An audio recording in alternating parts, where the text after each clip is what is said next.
Olá, tudo bem? Você vai assistir agora uma de nossas ministrações. Antes, queria pedir a você, dá um like nesse vídeo, se inscreve no nosso canal, ative as notificações e assim você fica por dentro de tudo que acontece aqui na Sião. Que Jesus te abençoe, bom vídeo para você. Muito bem. Diga comigo bem alto, diga igreja. Nós estamos pensando nesse tema nas nossas células. Eu queria dizer para você que às vezes reúne 5, 6 pessoas lá na sua célula, que nós somos quase 800 em células. É bastante gente, é um grupo muito bom. E isso porque nós temos um monte de gente que não está num pequeno grupo aqui na igreja. E lá na minha célula, pelo menos eu tenho 4 pessoas que eu não joguei no grupo ainda. Então elas não estão contabilizadas, elas são de fora ali do grupo nosso. E lá nesse ajuntamento nosso, células de crianças, células de adolescentes, células de casais, células que a gente chama de célula par, células online. Meus pais estão aqui e participam de uma célula online às terças-feiras, para quem não consegue sair de casa. Enfim, nós variamos o meio, porque nós queremos que as pessoas se conectem, estejam juntos. E lá na nossa célula nós estamos tendo um tema. Qual é o tema lá da nossa célula? Igreja. É isso que nós estamos pensando lá, igreja, com ênfases específicas lá para o pequeno grupo, e aí a gente vem aqui agora para o púlpito com algumas ênfases, tocando o mesmo assunto, e pensando nele dessa maneira. O tema da eclesiologia, às vezes a gente despreza ele, a gente não fala tanto, por isso a gente sofre muito como igreja, com tantas coisas que às vezes acontecem por aí e por aqui, porque às vezes a gente esquece da doutrina bíblica. Olhe para mim, por favor, ouça, não somos nós que dizemos o que é igreja. Deus já disse o que é a igreja, o dono da igreja já disse o que é a igreja. Cabe a nós nos arrependermos e virmos cada vez para mais perto daquilo que Ele diz que é seu povo, que diz o que é a igreja. Nós queremos pensar nisso nos próximos domingos. Nesses próximos domingos, nós vamos ter uma ênfase no púlpito, mais no ensino do que na pregação. Então, hoje, por exemplo, você vai abrir bastante a Bíblia, vai ver bastante algumas coisas, e por isso eu gostaria que você abrisse já uma nota aí no seu tablet, no seu celular, ou você que gosta de anotar, fizesse isso de alguma maneira. Você vai abrir a Bíblia comigo, porque nós vamos estudar um pouco o tema, certo? E o tema é igreja. Qual é o tema? Igreja, muito bem. A próxima ênfase nossa de tema de estudo, aqui, até pensando agora Páscoa, Pentecostes, por esse período, nós estamos chamando de a era do Espírito, ou na era do Espírito, não é? Que é esse tempo da ação do Espírito Santo, e nós queremos pensar um pouco sobre essa pessoa, e como disse, a ênfase vai ser uma ênfase mais de ensino, observando aquilo que a Bíblia diz que Jesus fazia. Jesus tanto pregava quanto ensinava, e nós queremos ter um tempo mais de aprendizado através do ensino no púlpito. Bem, preciso da sua ajuda, temos alguns minutos para pensar nisso. Essa é a palavra grega, traduzida para o português igreja, certo? E eu queria pensar com você nessa ideia primeiro. Olhe, por favor, a tela. Durante algum tempo, perguntaram para as crianças: pinte a igreja. Olha que coisa, certo? Não vou pedir para você levantar a mão, mas é possível que alguém tinha pintado o trem errado, certo? Porque às vezes a gente confunde um pouco as coisas. Esse lugar aqui, muito embora a gente chame de igreja, na Igreja Batista Sião de Maringá, ou vamos lá na minha igreja, ou a minha igreja é isso, a minha igreja é aquilo, não é? Às vezes falamos, vamos reformar a igreja, às vezes a gente fala isso, mas esse lugar físico não é a igreja, nunca foi. O que é a igreja? Como a gente está no estudo, né? Então você vai falar um pouquinho. A igreja são as pessoas, não é? E nós vamos dizer aqui algo daqui a pouco, explicando um pouco mais isso, mas a igreja são as pessoas. A palavra eclésia, ela vem do verbo ekalel, e significa a ação de chamar as pessoas para fora. Não é? É uma convocação para o lado de fora. As pessoas têm que parar o que estão fazendo, ou saírem de onde estão, e se moverem para um outro lugar, e fazerem parte de um ajuntamento. Naquela época, essa expressão eclésia ou igreja se referia a qualquer tipo de ajuntamento. Uma turba, quebrando as coisas naquela época, poderia ser chamado de igreja, eclésia.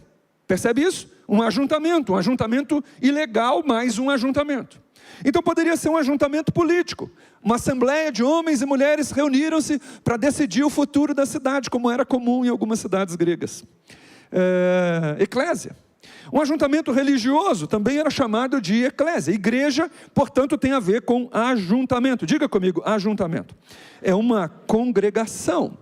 E aí, essa palavra, eclésia, ela é usada tanto no Velho Testamento quanto no Novo Testamento.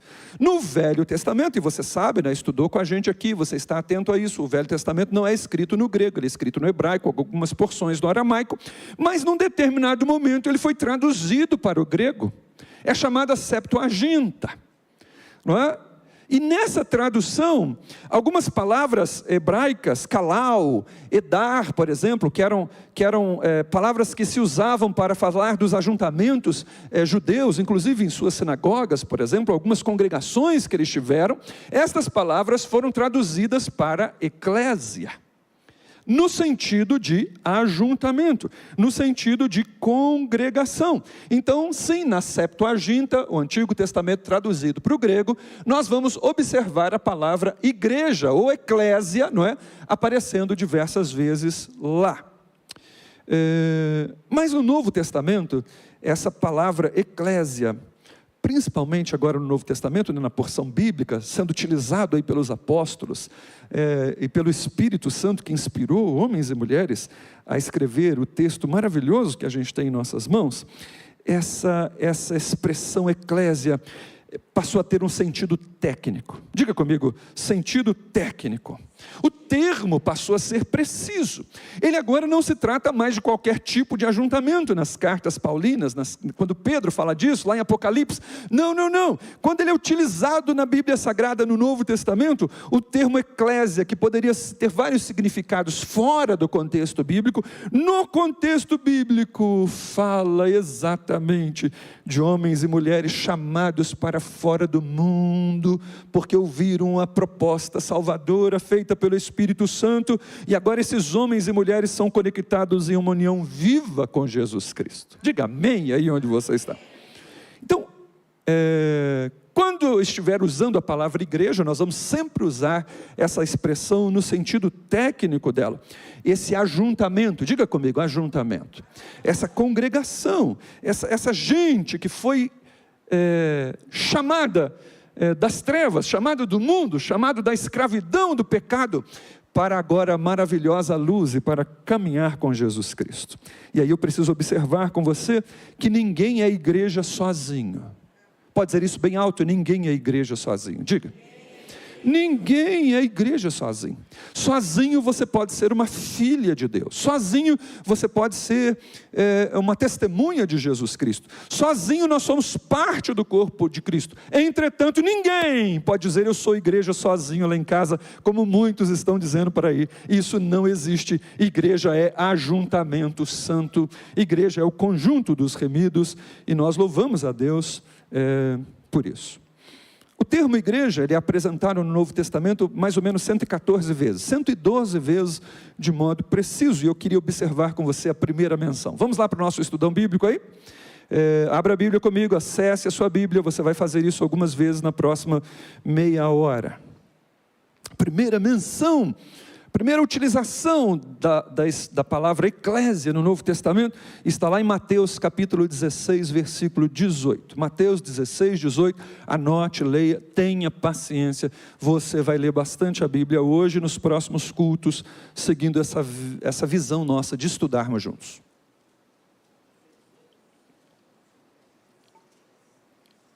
Mateus 16, 18.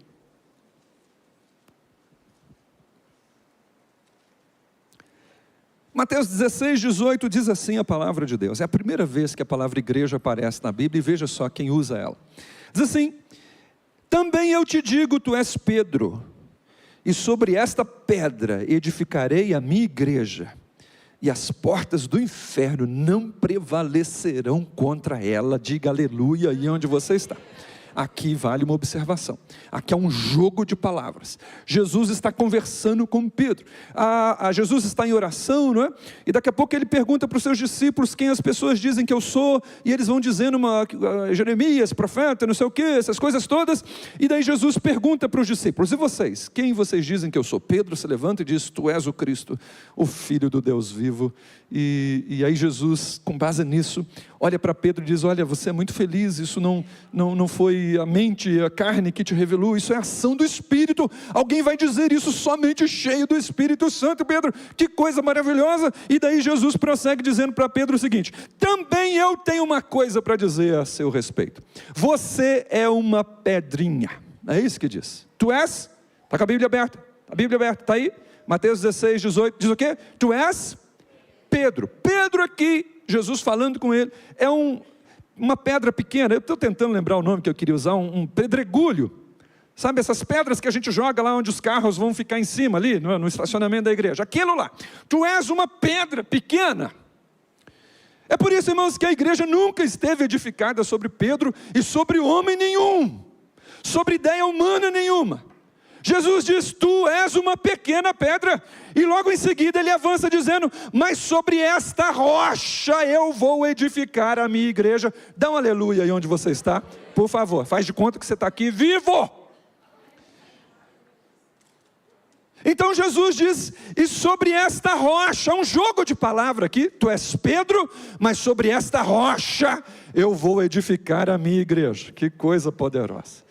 E logo em seguida Jesus diz algo poderoso que você deveria dizer a seu respeito mesmo, a respeito dessa comunidade, a respeito da igreja de Jesus Cristo. Ele diz o seguinte: eu vou edificar a minha igreja, e o inferno inteiro, tudo junto, jamais vai conseguir prevalecer contra ela. Essa é a bênção da igreja. A bênção da igreja. Bem, avançando aqui. A última vez que essa palavra é utilizada, igreja, referindo-se aqui agora, esse termo técnico, corpo de Jesus Cristo, está lá em Apocalipse 22, 16. Você que está com a Bíblia aberta, você que está anotando, folheia a Bíblia aí. Folheia a Bíblia aí. Vamos lá, é importante para você. É Apocalipse 22. Isso, é bom ver esse barulho das folhas se movendo, e também é bom ver você passando o dedo assim na tela para chegar onde precisa.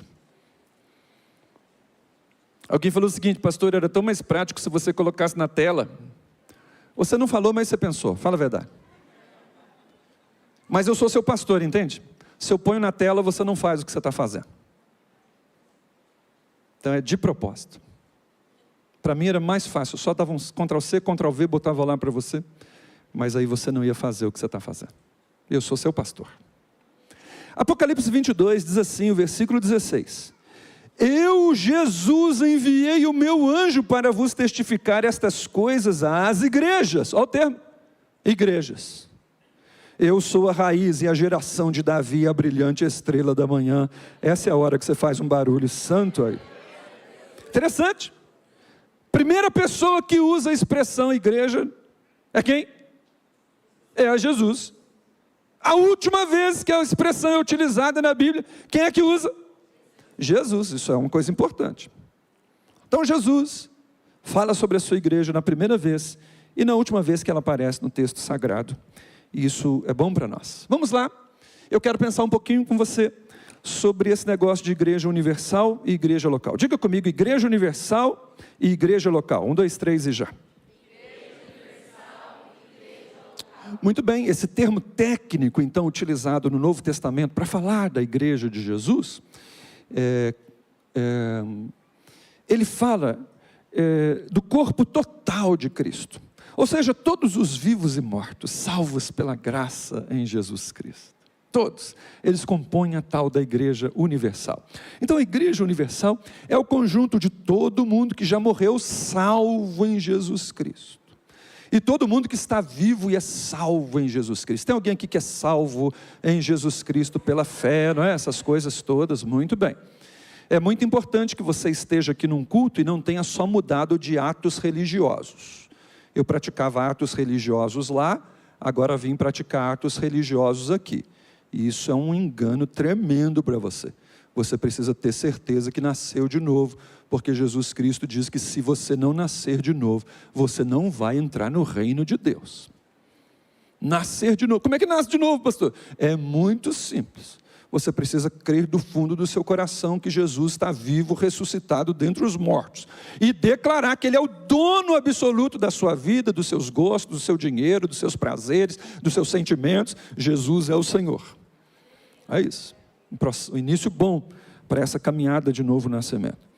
Entretanto, esse corpo espiritual de Cristo, vivos e mortos ao longo dos séculos todos, por exemplo, então a gente pensa aqui no apóstolo Paulo, a gente pensa no apóstolo Pedro, a gente pensa aqui no Paul Shaw, a gente pensa em Billy Graham, a gente pensa em alguns famosos aí, mas aquele monte de anônimo todo que viveu nesses últimos séculos e morreram salvos em Cristo Jesus, esse povo compõe a igreja. E alguns vão pensar o seguinte, mas Moisés também, ele creu com fé que precedia, Abraão olhou pela fé e creu lá na frente, os profetas que anunciavam a vinda do Messias, morreram na esperança de que ele chegasse, talvez eles também componham a igreja de Jesus. Ok, muito bem. Mas essa igreja universal, esse corpo espiritual de Cristo Jesus, ele é representado de modo visível. E visivelmente esse corpo espiritual de Cristo Jesus é expresso pela somatória das igrejas locais. Eu vou contar até 3 e você vai dizer bem alto o nome de uma igreja local que você conhece. 1, 2, 3 e já. Vários nomes foram ditos por aí. E de fato, essa igreja aqui, essa comunidade, esse ajuntamento aqui, ele é uma parcela visível da igreja universal de Cristo Jesus. Dá um sorriso aí. Isso é algo muito poderoso. Isso é algo muito importante. Nós estamos estabelecendo algumas bases importantes para você aqui nesses dias. Vamos estudar algumas coisas aqui nesses dias. Isso é libertador para mim e para você. Eu separei aqui alguns textos para a gente observar um pouquinho acerca da igreja, igreja universal. Deixa eu ver qual o texto que eu separei aqui. Muito bem, Hebreus 12. Hebreus 12, 22 e 23. Folheie a Bíblia aí. Vai lá. Acha aí a Bíblia. Vou sugerir a você que de repente você traga uma Bíblia física da próxima vez. Nada contra a Bíblia virtual, ela é importantíssima para nós. Eu estou usando a minha aqui, inclusive, estou com 2 minhas aqui na minha frente, mas a física também está aqui. E por uma questão só de facilidade eu estou fazendo isso. É importante você folhear a Bíblia para lá e para cá. Hebreus 12, versículo 22 e 23 diz assim: mas tende chegado ao monte Sião e à cidade do Deus vivo, a Jerusalém celestial e a incontáveis hostes de anjos e a universal assembleia, a igreja dos primogênitos arrolados nos céus, e a Deus o juiz de todos e aos espíritos dos justos aperfeiçoados. Hebreus 12, 22 e 23, percebe o texto? A universal assembleia, vírgula, a igreja. Tudo bem? Ótimo, aqui na tela eu acho que tem outros textos que você quiser anotar e tirar uma foto, etc. e tal. Estão aí observado alguns textos que falam dessa igreja universal enquanto um conjunto indiscriminado, né? Aquele montão de gente. A igreja local agora, eu queria observar um texto com você, e eu vou observar o texto de Romanos 1,16. Folheie a Bíblia aí, por favor. Romanos 1,16 está na tela aqui também. Ele não é o primeiro, puxei ele para a gente observar isso. Romanos 16, versículo 1, diz assim, Romanos 16, 1. Vamos fazer o seguinte, todo mundo que achou, lê junto comigo, não importa a sua versão. Romanos 16, 1, 1, 2, 3 e já. Recomendo-vos a irmã Febe, que está servindo a igreja de Cencreia. Olha que legal. O final da carta aos Romanos, capítulo 16 de Romanos, é um capítulo muito especial. Você poderia ler hoje antes de dormir. Paulo vai mencionar dezenas de pessoas queridas. Dezenas de pessoas amigas com as quais ele está lidando o ministério e ele está abençoando a vida delas. E uma dessas pessoas tem um nome aí. Qual é? Febe. Não é? Uma irmã querida. Paulo diz o seguinte: eu recomendo vocês a nossa irmã Febe. E o que ele diz sobre Febe? Está com a Bíblia aberta. O que ele diz sobre ela? Ela serve a Igreja Universal de Jesus Cristo, expressa numa comunidade local. Qual é? Sem CREA. Percebe aí? Tudo bem? Estamos aqui comigo? Muito bem, vamos avançar. Quero pensar com você sobre a importância da igreja. Diz assim, a importância da igreja. Aqui embaixo tem algo escrito. O que está escrito? Não é assim que está escrito, não. Está escrito assim, exagere. Vamos dizer como está escrito então? 1, 2, 3 e já. Exagere. Isso. Significa que quando você achar que entendeu, você precisa imaginar que o que você entendeu é muito pouco. A igreja de Jesus é tão importante. Tão importante. Fazer parte de um ajuntamento santo comprado com o sangue de Jesus. É um privilégio tão grande. É algo tão maravilhoso. Que se de fato eu e você tivéssemos entendido, esse culto seria outro culto. Sua célula seria outra célula já há muito tempo. Seu ânimo, sua forma como você ganha dinheiro, como você gasta dinheiro, seria totalmente diferente. Irmãos, o fato da gente estar desse jeito aqui, significa que a gente entendeu muito pouco sobre o que é a igreja. E a hora que a gente aumentar o nosso nível de conhecimento, ainda vai continuar muito pouco. E eu vou tentar explicar isso para você um pouquinho aqui. Tudo bem? Então, eu brinquei hoje de manhã, que lá no Rio de Janeiro, o pessoal fala o seguinte, sabe de nada, inocente. Certo? Então, quando você achar que entendeu alguma coisa sobre igreja, você vai pensar, uau, é muito maior do que isso. É superlativo esse negócio. Primeira coisa que eu quero pensar com você, que ajuda a gente compreende o conceito, mas a ideia a gente não capta. Escapa da gente uma compreensão exata da ideia. Você e eu entendemos o conceito. Agora, o que de fato está se dando, a gente não entende muito bem. Vamos abrir a Bíblia, por favor, e eu vou tentar explicar isso para você. Atos 20, 28. Atos 20, 28. Pessoal que faz tempo que não vem à escola bíblica, que vira a Bíblia para lá e para cá, nós vamos ficar aqui um tempo assim. A gente às vezes gosta da pregação, né, e tal, mas o ensino é uma prática muito importante. E a nossa base de ensino são as Escrituras. Atos 20 e 28. Vamos ler em voz alta? 1, 2, 3 e já.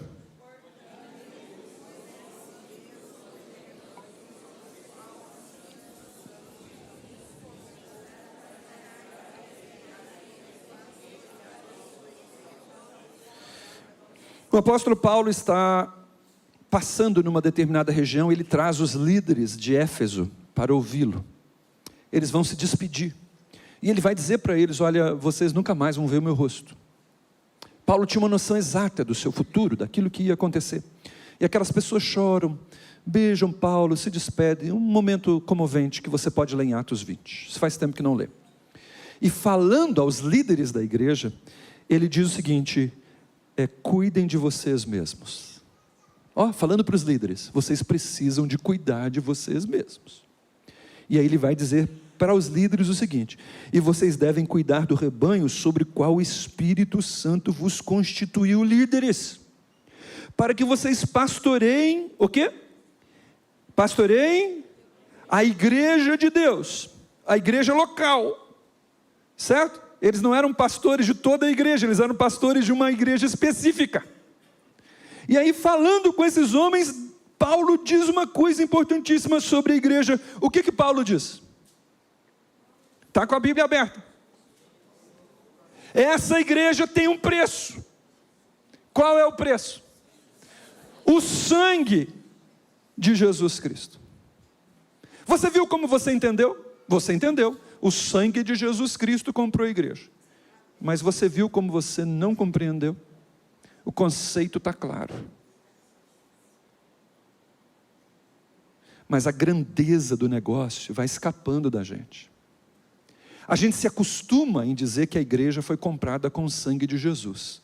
Mas às vezes escapa da gente o que de fato é esse negócio, de que alguém totalmente puro, totalmente santo, totalmente grande, comandante dos céus e da terra, servido pelos anjos, abre mão da sua glória, abre mão do seu poder, se encarna, se limita a uma existência humana, e daqui a pouco ele é cuspido, ele é traído, ele é xingado. O santo agora vai ser humilhado até a morte de cruz. Ele vai agonizar por mais ou menos 6 horas, depois de ter passado uma noite inteira sendo torturado, e ele vai gritar lá num determinado momento: está feito.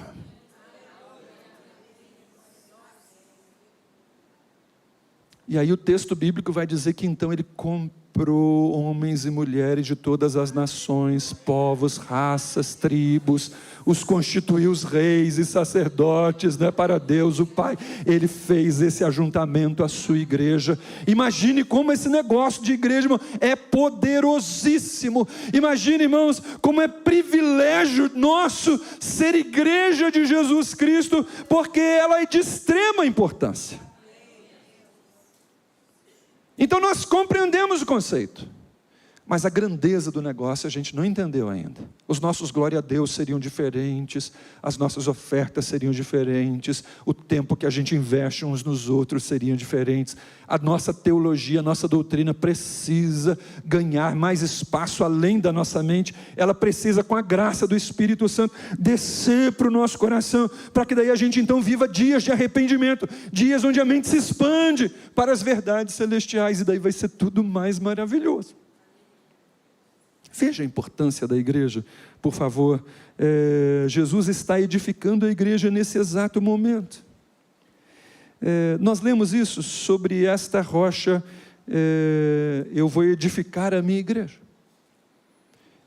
Você está sentado aqui agora, você está anotando algumas coisas aqui agora.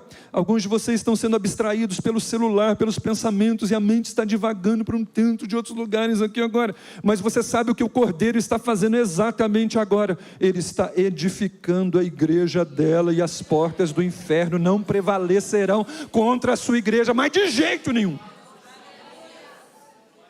Esse é o privilégio de ser igreja.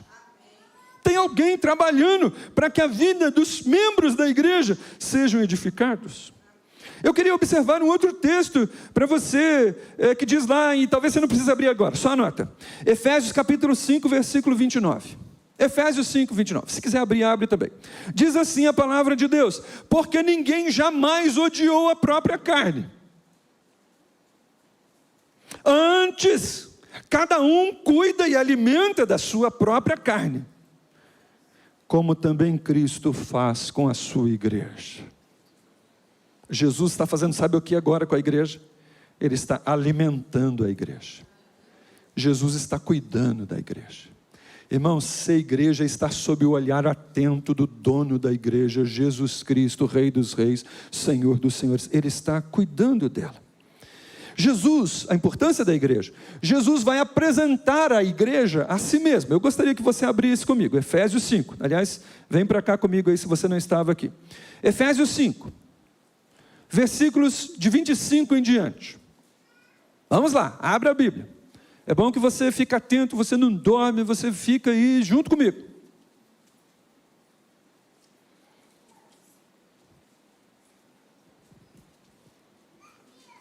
Maridos, amai a vossa mulher. E aqui fica pesado, duro, firme. Como também Cristo amou a sua igreja. Então, cavalheiros, o padrão de amar a esposa, ele é alto. Como Cristo amou a igreja. E a si mesmo se entregou por ela. E daí diz o texto: para que a santificasse, tendo-a purificado por meio da lavagem de água, que é a sua palavra, para apresentar a igreja a si mesmo, igreja gloriosa, sem mácula, sem ruga, nem coisa semelhante, porém igreja santa e sem defeito algum. Eu não sei você, Mas a igreja de Jesus Cristo, ela está ficando cada vez mais bonita, mais gloriosa, mais santa, mais sem defeito, porque o Cordeiro de Deus está trabalhando de modo poderoso na sua igreja. De modo poderoso na sua igreja. Há esperança para você, para os seus filhos, para o seu cônjuge, porque se é igreja, se é povo de Deus, se é filho de Deus, se é homem e mulher que está levando o pecado a sério, procurando viver vida de arrependimento, Deus está trabalhando no coração dos seus filhos e filhas. Irmãos, a igreja não está piorando, a igreja está melhorando. Essa é uma obra do Senhor na vida dela. É por isso que você precisa ter certeza que você é a igreja, porque essa igreja é o grande privilégio da vida.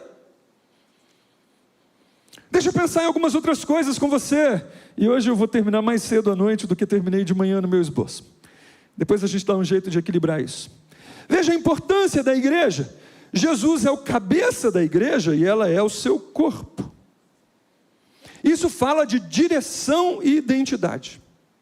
Diga comigo, direção e identidade. Vamos voltar aqui em Efésios 1. Poderia mencionar outros textos, Colossenses 1, por exemplo, Efésios 4, por exemplo, Efésios 1. Eu vou ler só o versículo final aqui, que diz assim, eu iria ler a partir do 23, mas vou começar ali pelo 22, me ajude aí, a minha anotação não está precisa exatamente, mas acha aí onde eu vou começar. E pôs todas as coisas debaixo dos pés dele, e para que ele seja o cabeça sobre todas as coisas, e o deu à igreja, a qual é o seu corpo, a plenitude daquele que a tudo enche em todas as coisas. Algumas verdades bíblicas no Novo Testamento vão apresentar a igreja como esse negócio de ser o corpo de Cristo Jesus. Jesus é o cabeça da sua igreja. Significa, irmãos, que Ele está conduzindo a sua igreja. Significa, irmãos, que Ele está dirigindo a sua igreja. E eu queria chamar você, Sião, vamos para debaixo da direção do Senhor. Essa deve ser a sua preocupação. A igreja de Jesus está indo muito bem, obrigado. Muito bem, obrigado. Por isso que você precisa ter certeza que você é a igreja de Jesus, porque no meio das lutas, das dificuldades, das perseguições, das tribulações, das tragédias, às vezes até de pecado, de erros aqui e ali, a igreja de Jesus está sendo santificada, glorificada, preparada, adornada, ela está avançando, porque esse é o compromisso de Jesus com o seu povo. Ele está melhorando a vida da sua igreja. As portas do inferno não prevalecem contra a igreja de Jesus de jeito nenhum. Quando esse texto diz aqui, as portas do inferno não prevalecem contra a igreja, muitas vezes nós pensamos a igreja acuada dentro de um templo, e aquele monte de demônio do lado de fora, tacando pedra na igreja e oprimindo a igreja ajoelhadinha, Jesus tem misericórdia de nós. Não, irmãos, essa visão é equivocada. Não é isso. Esse termo assim, as portas do inferno não prevalecerão contra ela, é exatamente o contrário. É o inferno acuado, fechado em suas portas, tentando manter o seu topos, o seu espaço, e a igreja invadindo o seu território, salvando almas, libertando almas, impactando a cultura na faculdade, a cultura na empresa, nos lares, mudando o jeito de homens, de mulheres. É isso que a igreja faz nos últimos 2 milênios. E Satanás não tem condições de resistir à igreja de Jesus Cristo. Eu e você precisamos ter um interesse genuíno no nosso coração. Nós precisamos ter o interesse de perceber o que o Senhor está fazendo nessa comunidade local. Minha oração, sua oração, é falar: Senhor, tenha misericórdia de nós. Nos ajude a perceber o que o Senhor está fazendo, porque assim a gente pode se envolver com o interesse do Senhor e cooperarmos com Ele. Quando o Senhor diz que Ele é o cabeça e a igreja é o seu corpo, isso dá um tom de importância para o corpo e diz para nós que o corpo é tratado pela direção e a identidade da sua cabeça. Deixa eu encerrar com você nessa hora aqui, observando somente uma parte do que eu gostaria de dizer nesse final. Jesus é o noivo e a igreja é a sua noiva. Outro dia um troglodita olhou para mim e falou o seguinte: pastor, esse negócio de ser noiva não é comigo não. Entendeu, né? O troglodita. Ele não entendeu que é uma metáfora.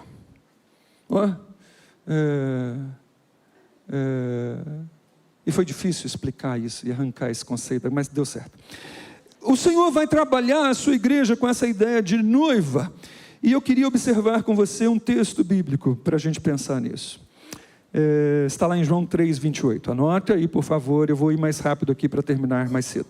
Vós mesmos sois testemunhas de que eu vos disse: eu não sou o Cristo. João Batista estava dizendo à multidão, e ele avança dizendo: eu fui enviado como um antecessor do Cristo. Aquele que tem a noiva é o noivo. O amigo do noivo que está presente e ouve o noivo, muito se regozija por causa da voz do noivo, pois esta alegria já se cumpriu em mim. Dizia João Batista: eu já ouvi a voz do noivo, e ele vai estar cuidando da sua noiva.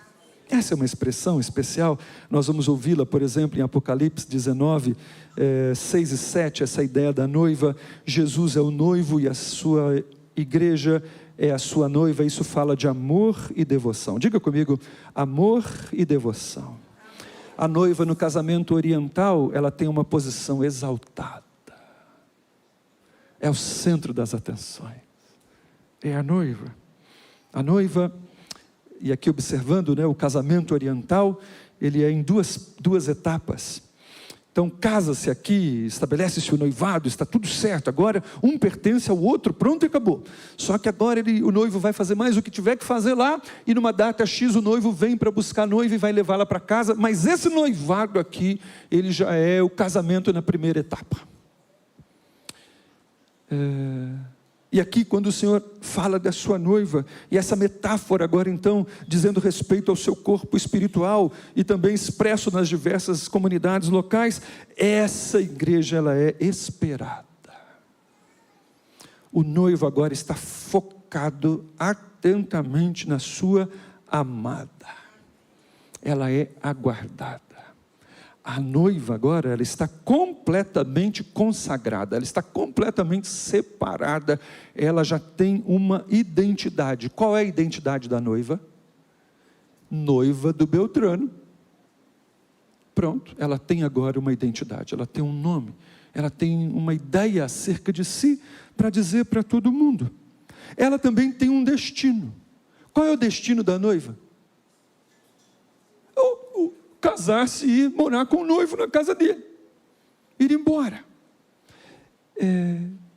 Irmãos, e aí eu queria fechar essa noite com você, nessa ideia de que a noiva, ela é alvo de um amor puro e incompreensível da parte do noivo Jesus Cristo para com o seu povo. Eu e você sabemos que Deus nos ama, mas nós não temos ideia do que de fato significa isso. O conceito é compreendido, mas a ideia transformadora, ela ainda não é vivida em percentuais mínimos. Nós não entendemos ainda, enquanto igreja de Jesus, o que é ser amado por Deus, a ponto de que o Filho único dele se entregasse na cruz para sofrer morte agonizante e injusta, para dizer para nós que Deus nos ama. A gente entende o conceito, mas infelizmente tempos de religião demais vão tirando de nós essa ideia maravilhosa.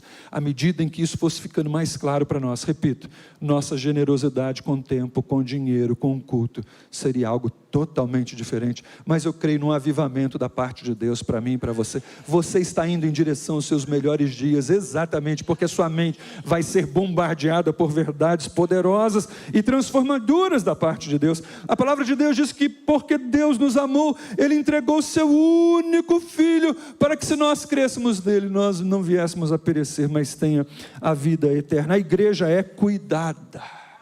Nós fizemos, irmãos, infelizmente uma aliança com a orfandade, nós fizemos uma aliança com o abandono, e a gente entra lá naquela empresa amanhã, e a gente enfrenta a nossa enfermidade, e a gente enfrenta as nossas lutas e reveses, como se fosse responsabilidade só nossa.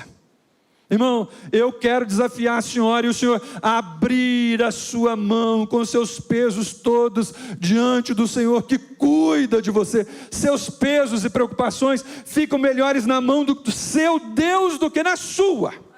E aí você precisa vir para esse lugar onde, como gente profundamente amada, a gente sabe que Deus cuida da gente.